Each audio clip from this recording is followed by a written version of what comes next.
Okay, this is Ringwalk Media in association with Wellhouse Therapy, Still Hub Management, and Bartley Carter Racing. My good friend Nigel Travis, how are you, mate? It's a great occasion here at the Co-op Live. Yeah, it's a bit special to be fair. I've actually went in there before, and it's it's quite breathtaking when you walk in there when it's empty. And I think it'll obviously be a different level when it's full. It's it gets the juices flowing, and really you're so probably proud is the word to be involved in this sort of stuff. So to me, the to christen the event, the arena for boxing is something special, and as I say, what dreams are made of. A special arena and a special fight. Regis Prograis, Jack Catterall. A dangerous fight, both sides for both fighters, and a cracking fight as well. Absolutely, and really, they both should be applauded for taking it. Genuinely applauded, and I do honestly believe that Eddie Hearn, he's proven his worth, and it's the biggest fight that can be made. And I'm just echoing what everyone else said. It's the biggest fight that can be made in the 140 division without a belt, and it's just a phenomenal fight.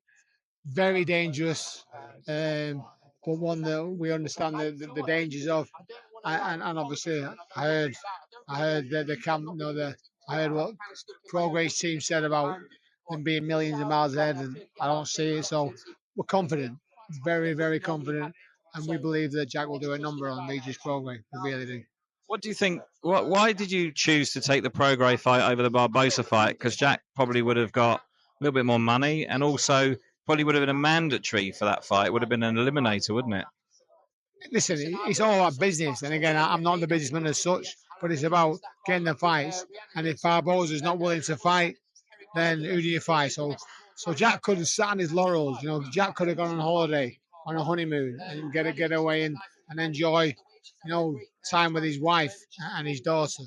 He could have done that. He said no. He said I don't want to. He said no. This opportunity came, rose and knocked on the door.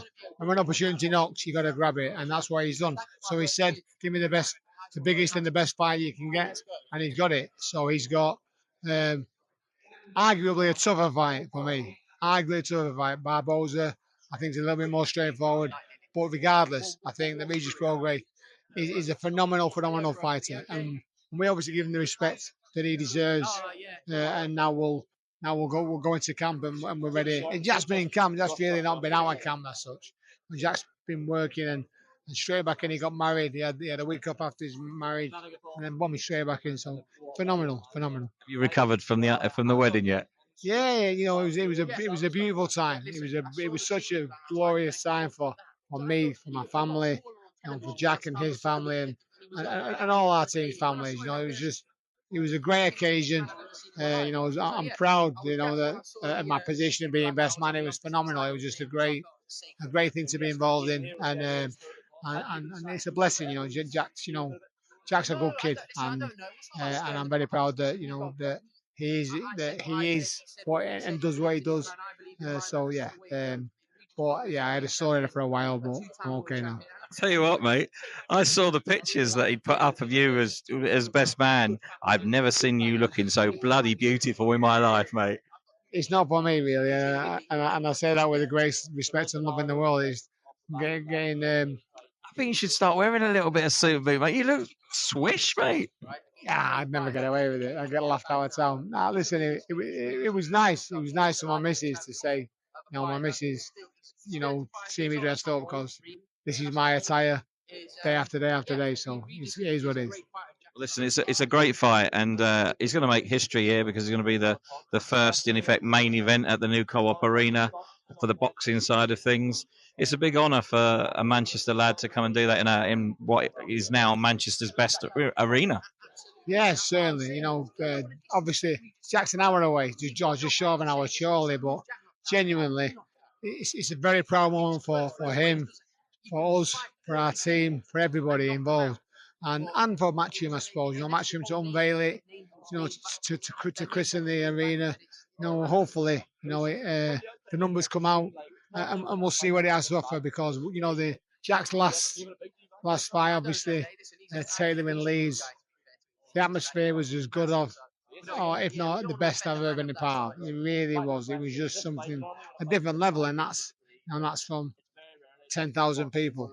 So this holds more than double that. So that'd be something special to sell it out. But listen, I hope that the people come out and because Jack's headline now in his own right. Jack's headliner and this event, this fight, it has the makings of a fantastic fight. So hopefully people will come and witness it.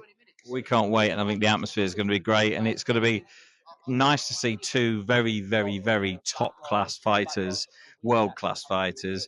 You know, they're fighting it out for a world title shot, aren't they? Basically, Yeah, definitely. I mean, Eddie Hearn's on record as saying that he believes that the winner of this fight definitely fights for world title the next. Might be getting the to become mandatory for the WBO. Obviously Lopez, but that's a great fight. Him, Catterall on that. Catterall, we think the top of the tree. We genuinely do, and people may say a madness. And obviously, I heard Regis' coach saying that Jack's a million miles away. I don't believe so. We've seen what Jack can do, and we need him to do his job and do the work that he's been doing. For the past, certainly we've been waiting, boiling over, cooking too much maybe. While he was WBO #1 for so long, now it's time to go. And obviously he's active now, and that's thanks to Eddie Hearn. So yeah, we're very excited. Now listen, the other side of boxing, Moss Side Fire Station Boxing Club. How's he doing, mate? Busy? Very busy. We've got some. Yeah, our gym's packed on a daily basis. Amateurs, we've got key fitters. It's a great place. It's a community. It's a family. It really is. So the kids in there, they're the very definition of a team. That they look after each other.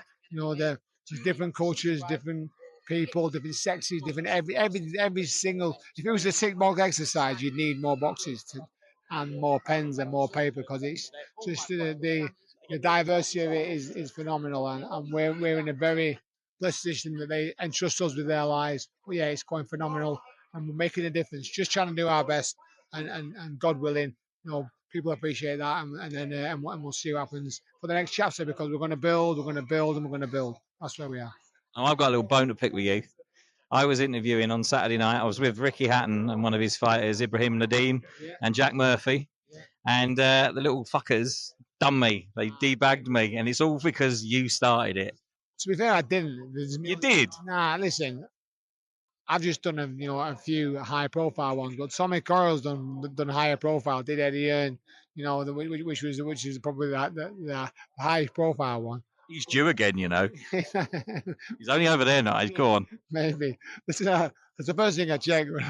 First thing I check is the minds.